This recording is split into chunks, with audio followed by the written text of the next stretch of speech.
¿Estáis bien? ¿Estáis bien? Pues la idea es que ahora nos vamos. La idea es ser feliz en Alaska, como algunos escriben, ser feliz en Granada, ser feliz en Andalucía, o ser feliz, ¿no? Que en todo caso, ¿no? En Alaska no sé si es más difícil, Rafael, o no. Bueno, hace casi tanto frío como aquí, ¿no? Estos días. Bueno, la idea es que se puede ser feliz en cualquier situación. Bien, está con nosotros Rafael Santandreu. Rafael Santandreu hace más o menos 2 meses, algo así, nos pusimos en contacto con él. Nos apetecía que viniera a Granada, que viniera a la escuela. Lo habíamos hablado José Luis Bimbela y yo, que estaba por ahí, porque nos apetecía, ¿no? Intentamos a la 1, no salió, pues intentamos a la 2 y salió. Por tanto, ni fue necesario a la 3, aunque él, porque lo de la 2, seguramente porque él lo habréis visto en la 2, ¿no? Él, psicólogo de Barcelona. Sí. Psicólogo de Barcelona. Él lo habréis visto hablando, dando consejos, ayudando en la 2, ¿no? En la 2. Y por tanto pensábamos que era bonito, que era bueno, que esta tarde, no final de fiesta, pero casi, porque hay un final después del final de Rafael Santandreu, hablando de la felicidad, de ser feliz. Y nos apetecía que en un día de felicidad, de alegría, de risas y sonrisas, de contagiar alegría, pues nos apetecía terminar esta tarde o tener una tarde con Rafael Santandreu para ayudarnos entre todos, ayudarnos a ser más felices, ayudar a trabajar, ayudar a contagiar alegría, felicidad, y por eso está esta tarde con nosotros Rafael Santandreu. Gracias. A ti, muchas gracias, Joan. Gracias. Bueno, es un honor estar aquí con vosotros, con gente que ya de por sí son lecciones de positividad y como llamamos nosotros, en realidad de racionalidad, ¿no? Entonces, permitidme que os hable un poco de lo que la experiencia de la psicología, la psicología cognitiva, que es la que yo practico, o la psicología del pensamiento, nos ha enseñado acerca del estado de ánimo y de cómo ser más fuertes. Esto es lo que en realidad nosotros intentamos explorar, ¿no? Cómo ser más fuertes a nivel emocional, cómo ser más fuertes, que es lo mismo que cómo ser más felices, ¿no? Entonces, os voy a dar 4 pinceladas de los recursos que nos enseña la psicología cognitiva para conseguir eso, ¿no? Sobre todo frente a la adversidad, ¿no? Y permitidme primero que os explique así por encima qué es la psicología cognitiva y luego entraremos, si queréis, en el ámbito especial de cuando uno está enfermo, ¿no? ¿Cuál es la actitud o cuál hemos visto que es la mejor actitud que podemos tener ante la enfermedad? Esa cosa que, como os he comentado antes, nos pasará a todos a lo largo de nuestra vida, seguramente, ¿no? Tarde o temprano todos estaremos enfermos e incluso gravemente enfermos, ¿no? Es algo de lo que no tenemos que extrañarnos, porque el ser humano es así, la vida es así, ¿no? Entonces, fijaos, empecemos a hablar de lo que es la psicología cognitiva. La psicología cognitiva, que significa en realidad psicología del pensamiento, se basa en una premisa que es muy fuerte, que es una cosa muy explosiva, que es la certeza de que los seres humanos nos causamos las emociones nosotros mismos a través de nuestros pensamientos. O sea, las emociones, casi todas las emociones, prácticamente todas, proceden de nuestros pensamientos. Y esto, que acabo de decir ahora, es una cosa muy explosiva, como decía, por 2 razones. Una, primero, porque es la clave de la fortaleza o la debilidad emocional, y porque no nos damos cuenta de ello, ¿no? Y es un error que suele cometer el ser humano un poco de fábrica, que no nos damos cuenta de que las emociones no suceden por lo que nos sucede. Y esto Ya lo dijo el filósofo Epicteto en el siglo I de nuestra era. Vivía en Roma. Fijaos que Epicteto fue esclavo, nació esclavo, y fue esclavo buena parte de su vida. Y él ya dijo lo que es la piedra de la psicología cognitiva, la piedra fundacional, que es que no nos afecta lo que nos sucede, sino lo que nos decimos acerca de lo que nos sucede. Fijaos que esto se traduce en lo siguiente, por ejemplo, yo oigo que muchas veces hay gente que dice, por ejemplo, es que Pepe me pone de los nervios. Yo siempre que oigo esto les digo, no es verdad. Y me dicen, ¿cómo que no? Digo, no, lo que sucede es que Pepe hace algo, yo luego me digo, esto es intolerable, y ahora me pongo de los nervios. Es decir, Pepe no es quien te causa la emoción, es lo que tú te dices. ¿Quieres pruebas de que esto es así? Pues que a Pepe, a gente diferente, le suscita una emoción diferente. No es de cajón que Pepe pone de los nervios. Fijaos, todo pasa por nuestro cerebro, por nuestra mente, y la interpretación que le damos es lo que en realidad nos afecta. Aquí está la clave. Fijaos que nosotros, si alguien, uno de vosotros se levanta, o yo voy a uno de vosotros y os doy una patada, generalmente eso os indignará. Pero sin embargo, si estáis en el gimnasio haciendo ejercicios de fitness o no sé qué, y entonces el ejercicio se trata de darse una patada en el culo el uno al otro, diréis, ostras, qué bien que me va, me activa la circulación. Y fijaos que es el mismo suceso. Lo que pasa es que la interpretación que yo hago de la cosa, del suceso, es lo que me va a suscitar una y otra emoción. Entonces fijaos que esto en realidad es muy fuerte, porque significa que nosotros tenemos la llave de nuestro estado emocional en cada momento. ¿Y cómo es? A través de nuestro pensamiento, de lo que nos decimos a nosotros mismos, en cada momento. Y si nosotros aprendemos a manejar este diálogo interno, aprenderemos a manejar nuestro mundo emocional de una manera brutal. Es algo que yo he comprobado a lo largo de los años en mi vida personal y también en mi consulta, logrando que personas cambien de una manera radical, en un momento de carácter incluso, en un momento dado de su vida, a través de cambiar su diálogo interno. Yo en mi último libro, por ejemplo, explico, como ejemplo radical de esto, el fenómeno de los mártires cristianos, ¿no? A mí me gusta mucho la historia, leo libros, revistas de historia, y desde hacía tiempo había leído que eso que hemos visto en las pelis, ¿no? Lo habréis visto todos, ¿no? Que en la época de los romanos, ¿no? Se produjeron persecuciones de los cristianos, ¿no?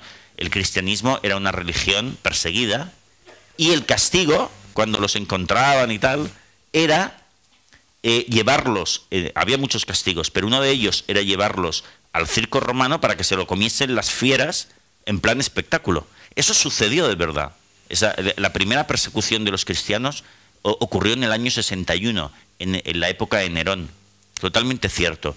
Y lo que es para mí, desde un punto de vista psicológico, un fenómeno alucinante, fue cómo los cristianos de aquella primera época, que eran cristianos súper auténticos, que creían mucho en el mensaje que acababan de adoptar, cómo se enfrentaron a aquello.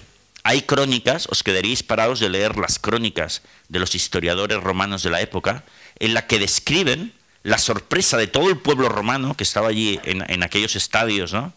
Y que veían que los cristianos acudían al centro de la arena, serenos, tranquilos, incluso alegres, cantando himnos religiosos, abrazándose antes de morir y dejando que las fieras se dirigiesen hacia ellos para comérselo.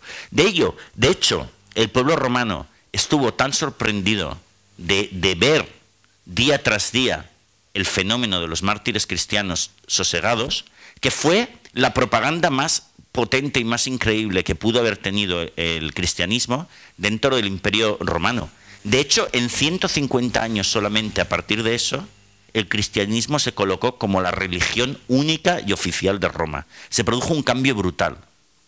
De hecho, hay un historiador y filósofo romano que él estuvo y escribió en uno de aquellos primeros espectáculos y dijo, yo me quedé absolutamente petrificado al ver qué poder tenía aquella gente, que a lo que a los demás más aterraba, a ellos les llenaba de tranquilidad, incluso de alegría. Entonces, quise ver lo que era aquella nueva filosofía, ¿no? Y él se convirtió, fue uno de los primeros que se convirtieron al cristianismo. Bueno, para mí, desde un punto de vista psicológico, fijaos que este fenómeno es un fenómeno de poder mental, de transformación del mundo emocional de una persona.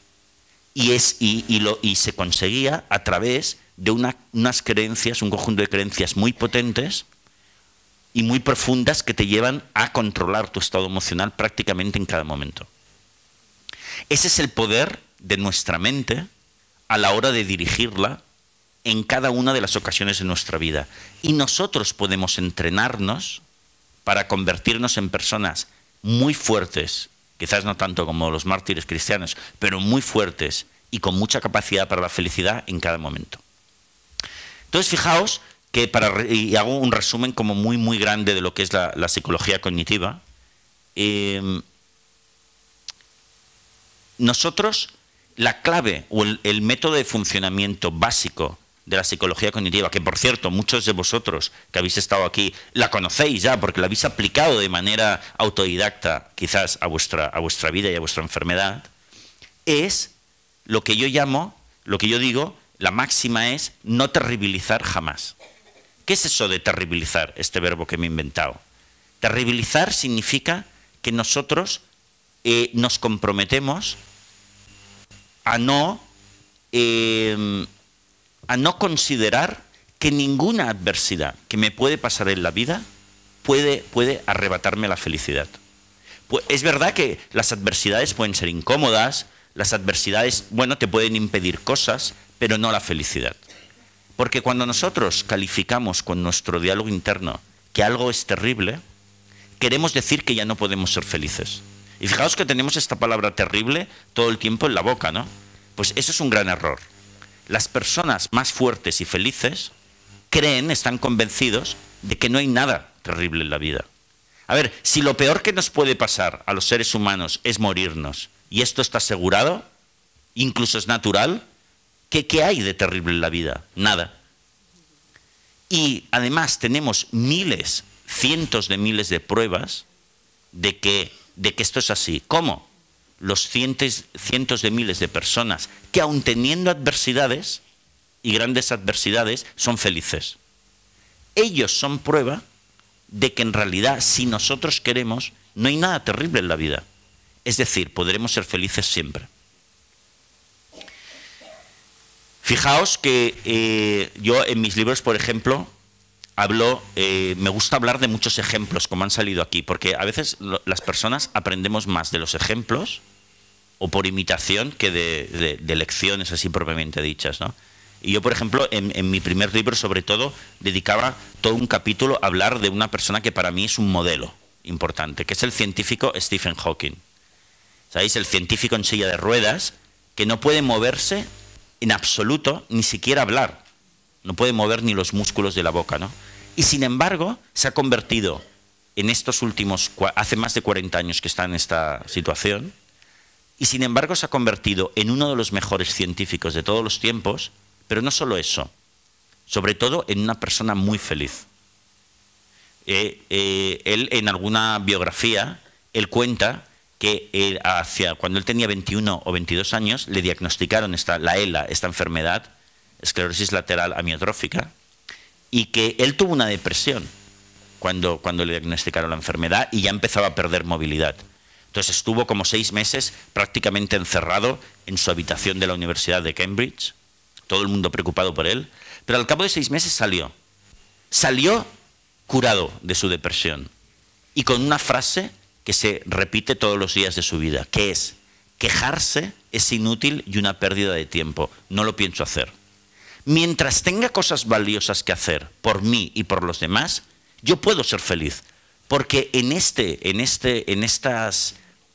hechos, en estas acciones, por mí y por los demás, encontraré la felicidad.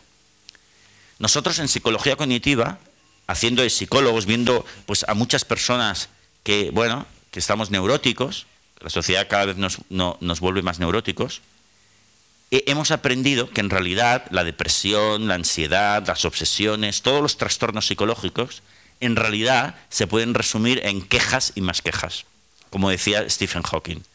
Si nosotros dejamos de quejarnos, automáticamente apreciamos la abundancia que hay en nuestra vida, las posibilidades.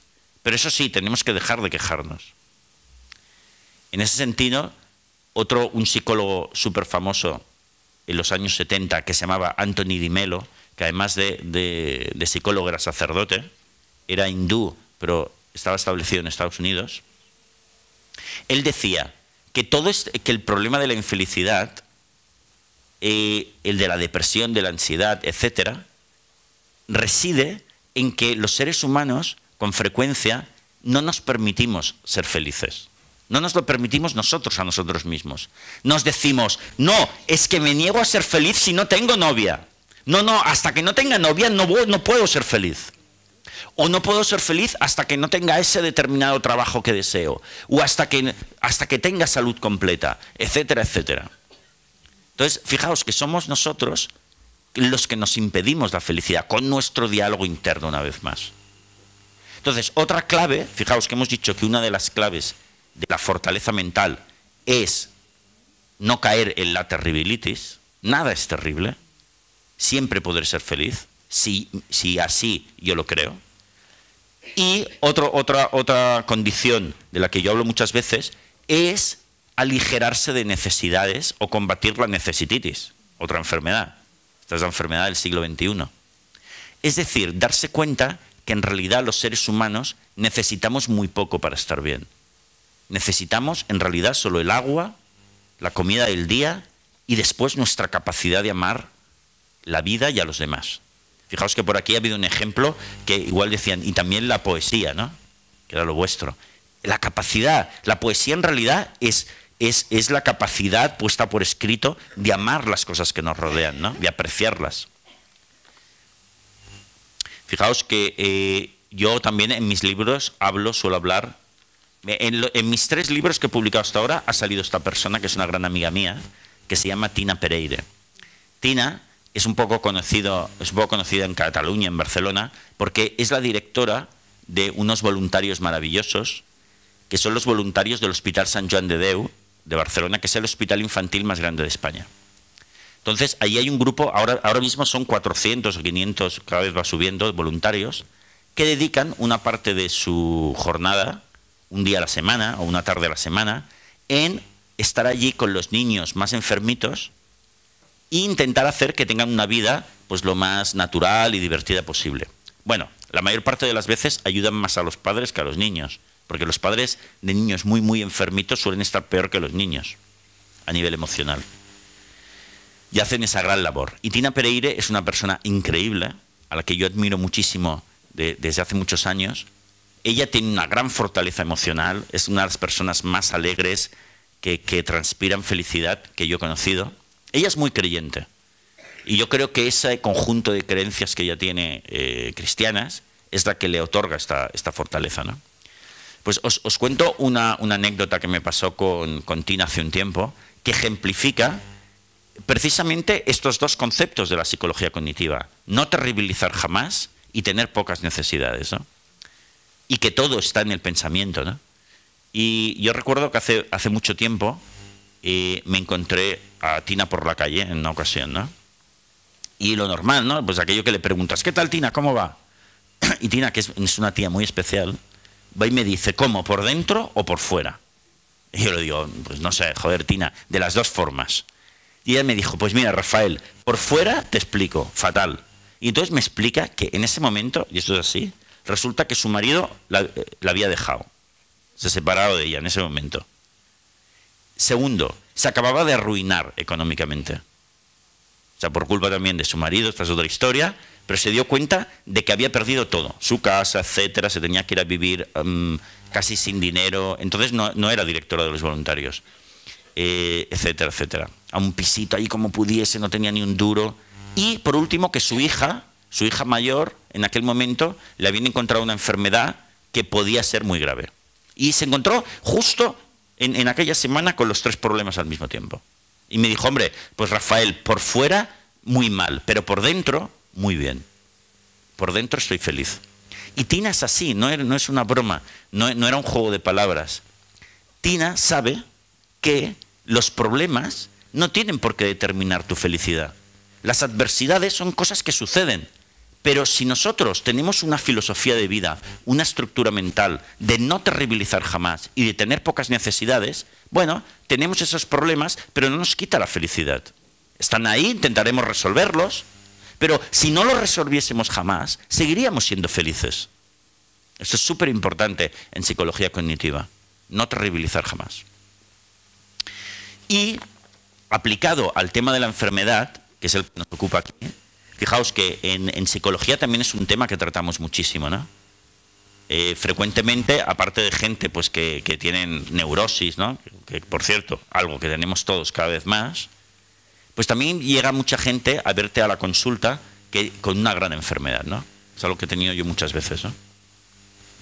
Y lo que hemos visto, y también inspirados en la psicología cognitiva y en estos ejemplos de personas muy fuertes y muy felices, que hay 3 componentes a la hora de tener una gran actitud enfrente de la enfermedad, que por cierto los he oído aquí en este ratito que he estado aquí oyendo los testimonios, ¿no?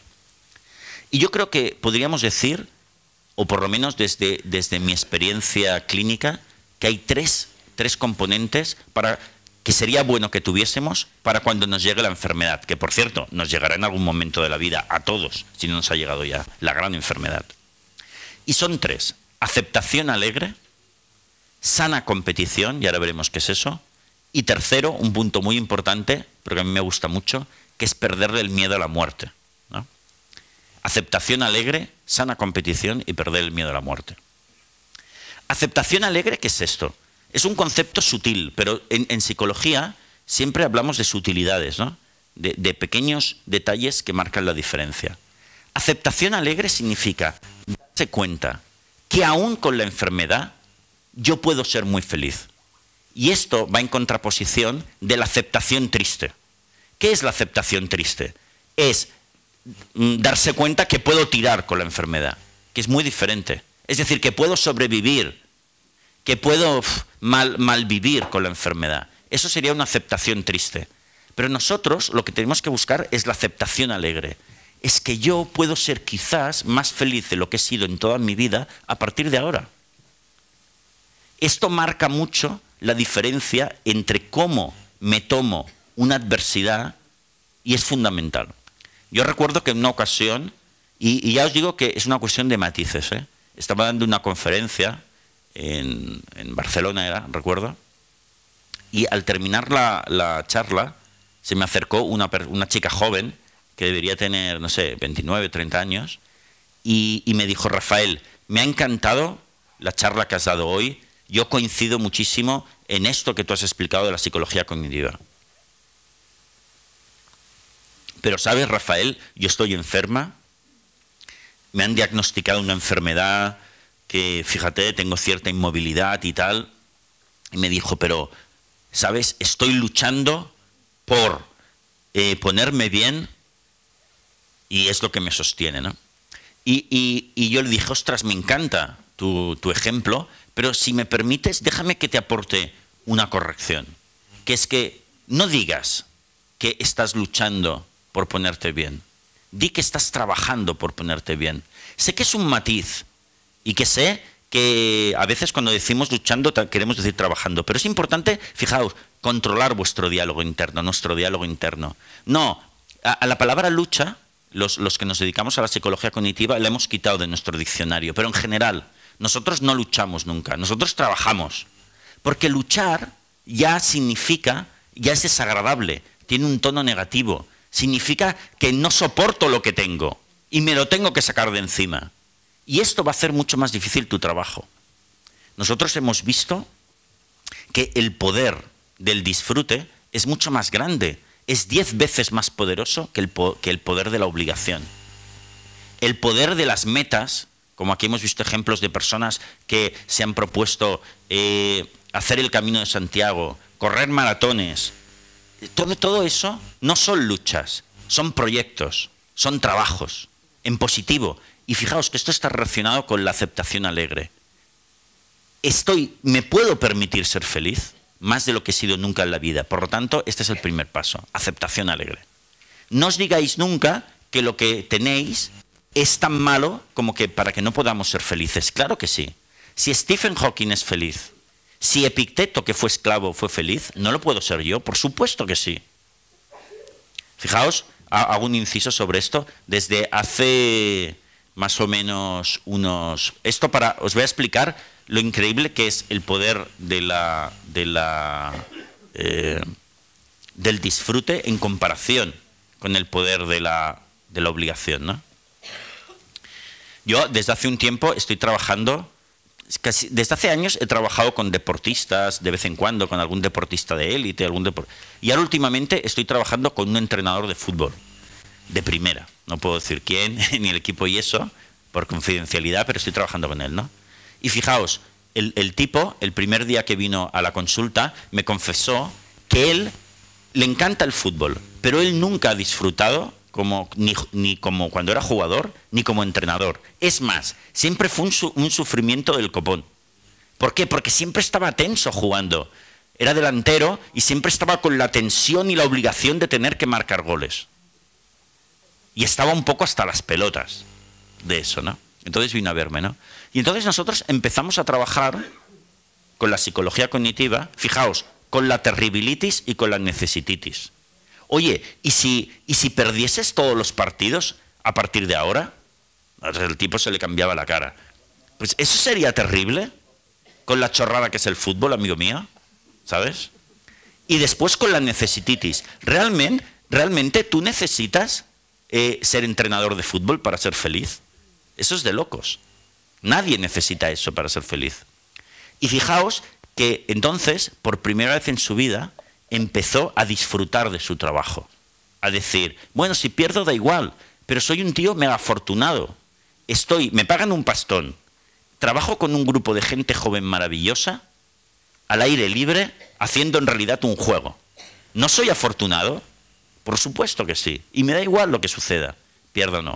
Bueno, pues lo increíble del tema es que desde que se ha tomado las cosas así, el tipo está empezando a ganar todos los partidos, cosa que no le sucedía antes. Y esto lo vemos una y otra vez en psicología cognitiva. La fuerza del disfrute es 10 veces más fuerte que la fuerza de la obligación.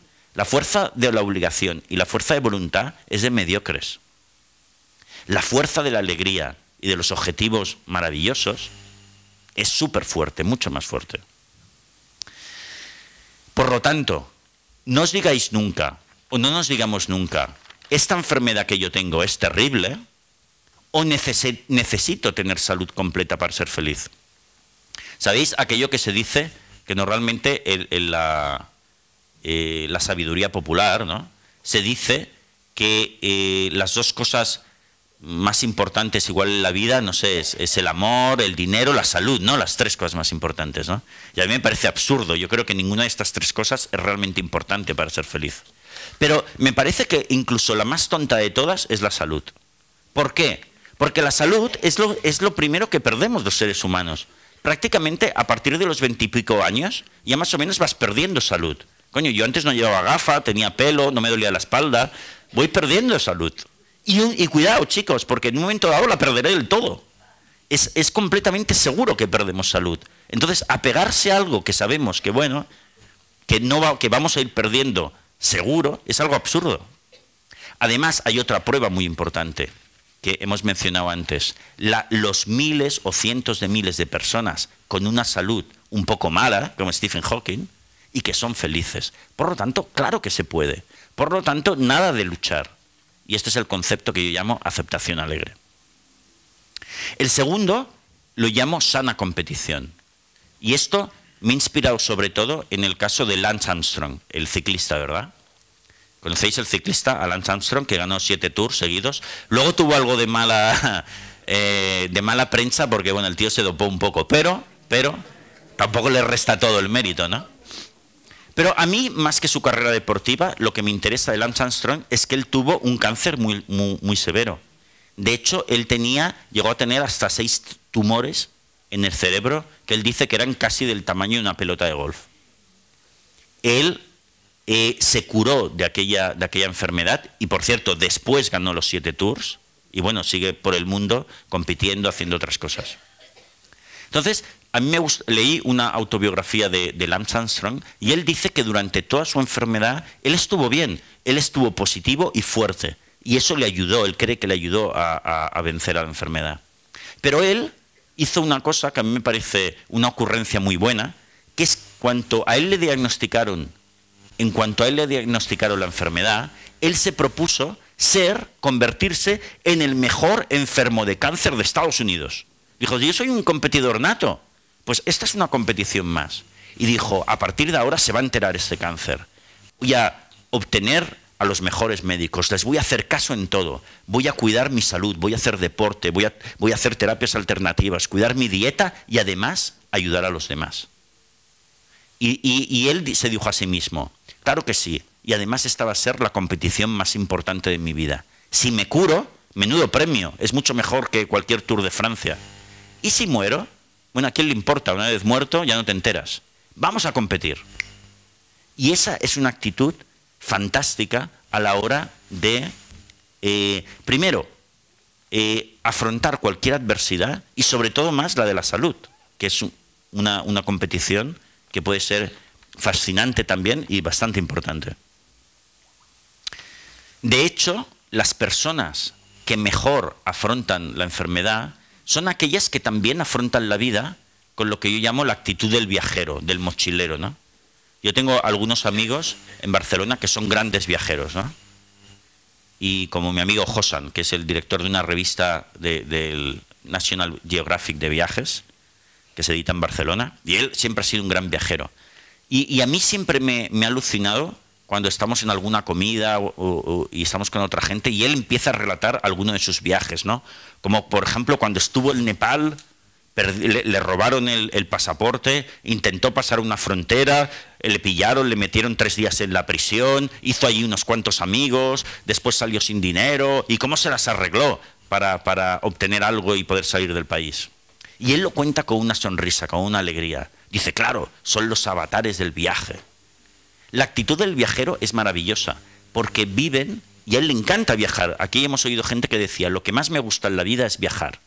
Fíjate, cuando viajamos, vamos ligeros de equipaje, y cada cosa que nos sucede es una aventura, es una oportunidad para aprender, es una oportunidad para competir con nosotros mismos, para tener grandes aventuras. Y las personas que afrontan la enfermedad de la mejor manera posible, la enfermedad es uno de esos avatares de la vida. Pero no tiene por qué ser algo específicamente súper malo. Es algo de lo que podemos aprender, es algo que podemos compartir, es algo de lo que podemos competir incluso, ¿no? Por lo tanto, hemos hablado de las tres, digamos que los 3 componentes actitudinales frente a la enfermedad. La aceptación alegre, en contraposición de la aceptación triste. La sana competición. Cada uno de nosotros, cuando estemos enfermos, podemos proponernos ser los mejores enfermos de determinada enfermedad de España, y por qué no de Europa. Y tercero, perder el miedo a la muerte. Os cuento una anécdota. Bueno, yo suelo decir una cosa muy bestia, que cuando lo digo en no sé, medios de comunicación, la gente se espanta. Lo entiendo. Pero yo suelo decir, quizás algunos de vosotros aquí estéis más de acuerdo conmigo que en otros foros. Yo suelo decir que la muerte, vivimos en una sociedad que le tiene como mucha fobia a la muerte, mucho rechazo a la muerte. No se puede hablar de la muerte. Si hablas de la muerte propia de lo que en chat te dicen, no hables de eso, no hables de eso. ¿Pero por qué no? Si no hay un hecho más natural que la muerte. Y le tenemos como demasiado miedo, estamos de espalda a la muerte. Y hemos de perderle el miedo a la muerte, porque hasta que no le perdamos el miedo a la muerte, no viviremos de manera plenamente libre. Y fijaos que a mí me gusta decir que la muerte, primero, es necesaria. Segundo, que es buena. Y tercero, que es bonita, es hermosa. Y esto, alguno dirá, bueno, eso es un poco bestia, ¿no? No, pero lo creo sinceramente. Primero, la muerte es necesaria. ¿Cómo que no? Fijaos que si los seres humanos, por lo que sea, dejásemos de morirnos inmediatamente, tendríamos un problema mañana mismo. El primero es que no cabríamos sobre la Tierra. Menudo follón. Tenemos que morirnos, joder. La muerte es necesaria. Todos los seres vivos se mueren, incluso los seres no vivos, si llega un momento que implosionan, que desaparecen también, como las galaxias. Por lo tanto, la muerte es necesaria. Y hemos dicho también que la muerte es buena. Claro, imaginaos también que si no nos fuésemos a morir nunca, ¡qué peñazo! Porque la vida sería demasiado larga, colegas. Además, la responsabilidad sería demasiado. Imaginaos mantener, por ejemplo, no sé, este edificio para toda la eternidad. ¡Ostras, qué follón! Habría que hacer unos pilares increíbles, sería muy difícil todo. El hecho de que nosotros nos vamos a morir dentro de nada, porque la vida pasa muy rápido, también es un alivio. Porque ¿para qué preocuparse de tantas cosas? Colegas, si esto se acaba. Tranquilidad. Por lo tanto, la muerte es buena también. Le pone límites a la vida y nos hace vivir con más pasión y con más despreocupación, si es que estamos conscientes de que dentro de nada vamos a morir. Dicen que, os pongo otro ejemplo, venido del cristianismo. Yo no soy especialmente católico ni nada, pero bueno, en nuestra cultura tenemos estos ejemplos, ¿no? Que yo creo que es bueno recuperar. Yo estudié en los salesianos, en una escuela de salesianos de Barcelona, y recuerdo que ya de pequeño me contaron la siguiente historia. Resulta que el fundador de esa orden se llamaba Don Juan Bosco, que es uno de los San Juan Bosco, que es uno de los últimos santos que ha habido en el siglo XX, ¿no? Y él de repente fundó una orden de escuelas salesianas por todo el mundo, ¿no? Que creció súper rápido, ¿no? Y dicen que una vez le preguntaron a San Juan Bosco: oiga, usted, que es como el presidente de todas estas escuelas que hay por todo el mundo, y se le ve siempre tan relajado y tan alegre, ¿cómo lo hace? Porque usted tiene muchas responsabilidades. Y él dijo: es que tengo un truco. Cada noche cuando me voy a dormir, antes de ponerme a dormir, pienso en mi propia muerte, que dentro de poco estaré muerto. ¿Y tú? Entonces se me quitan todos los miedos. Yo creo que es un gran truco. Porque si te das cuenta de que te vas a morir dentro de nada, oye, ¿qué importa que te hayan cobrado tanto en la factura de Telefónica además? O es para coger un cabreo increíble. ¿Es tan importante que tu compañero de trabajo te haya dicho algo desagradable hoy? ¿Es tan importante esto que nos creemos que es? Pues ya no. Por lo tanto, la muerte es necesaria, la muerte es buena. La muerte nos ayuda a vivir mejor. Y por último, la muerte es hermosa. Y entonces, esto es lo más difícil, ¿no? Que digo, joder, hermosa te has pasado, ¿no? Pero yo creo que sí, porque yo cada año me voy volviendo cada vez más y más ecológico. A mí también me encanta el senderismo. Entre mis pasiones está estar en la montaña, como las cabras también. Y también cada vez más tengo una conciencia más ecológica de la vida, ¿no? Me gusta más la lluvia, me gustan más los lagos, las montañas, los animales en estado salvaje. Me gustan los nacimientos y me gusta la muerte, porque me gustan todos los hechos naturales. Yo creo que vivimos como separados de lo natural, y eso es malo para el ser humano, porque nosotros estamos hechos para la naturaleza. De manera natural nos gusta el sonido del viento sobre las copas de los árboles. De manera natural nos gusta el sonido del mar, los colores de la naturaleza. Y si nosotros sintonizamos otra vez con la naturaleza, recuperamos gran parte de nuestro bienestar y de nuestra armonía.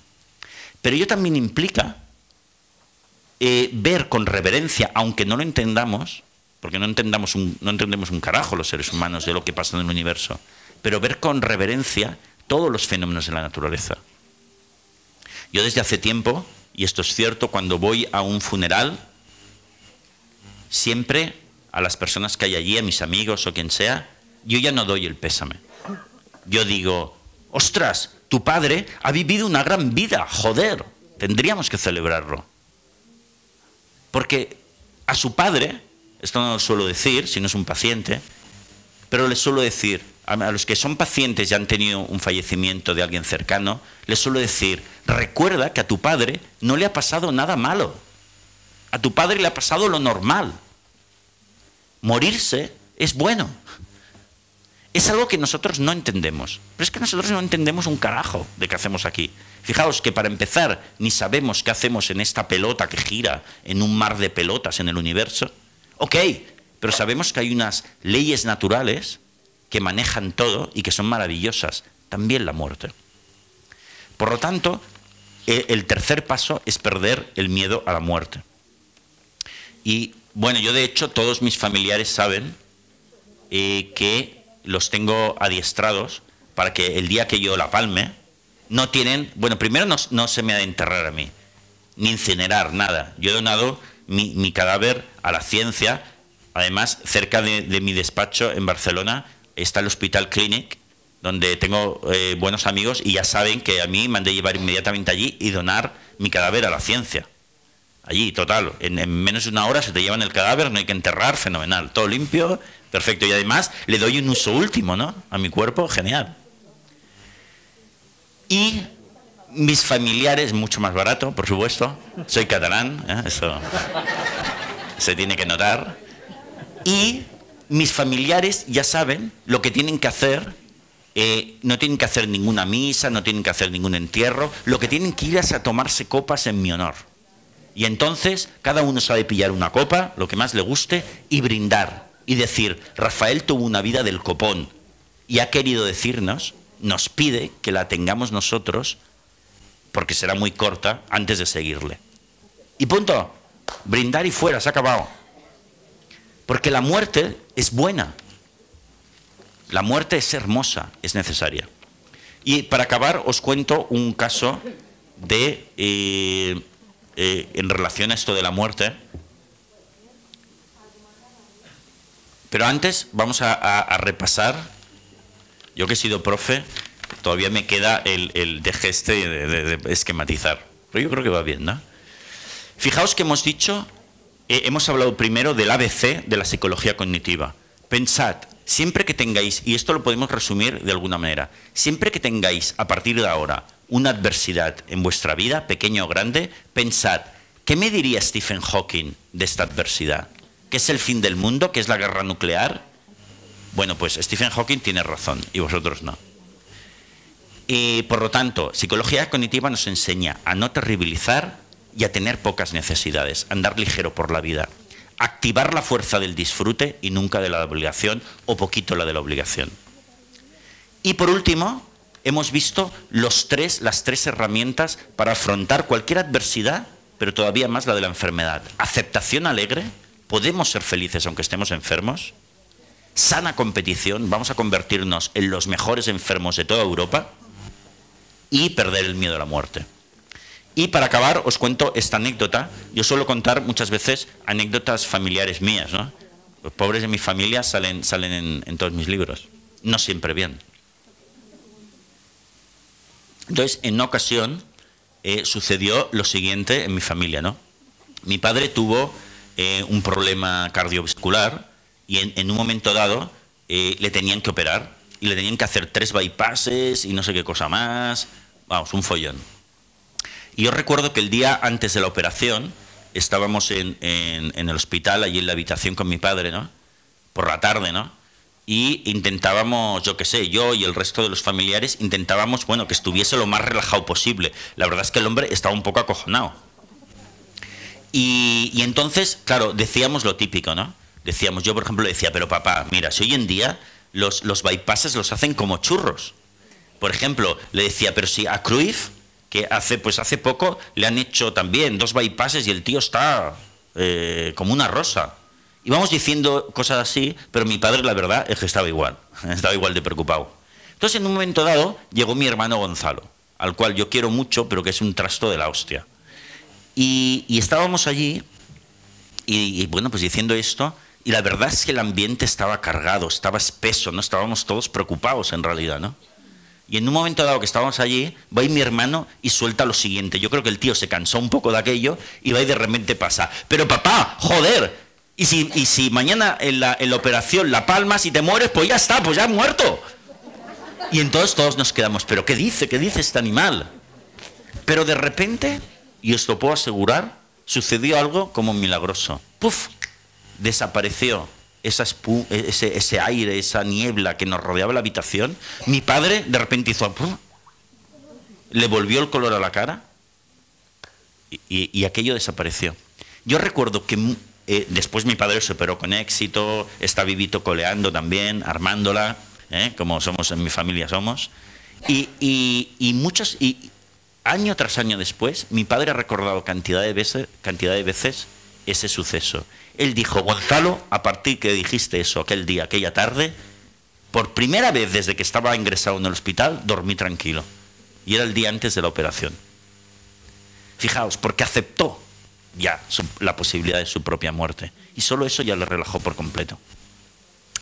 Pues chicos, muchas gracias por estar aquí y dedicarme un ratito para escucharme. Ha sido un placer estar aquí con vosotros y lo que se ha dicho bastante por aquí. Sois un ejemplo de fortaleza emocional y me encanta estar con vosotros. Hasta la próxima. Gracias.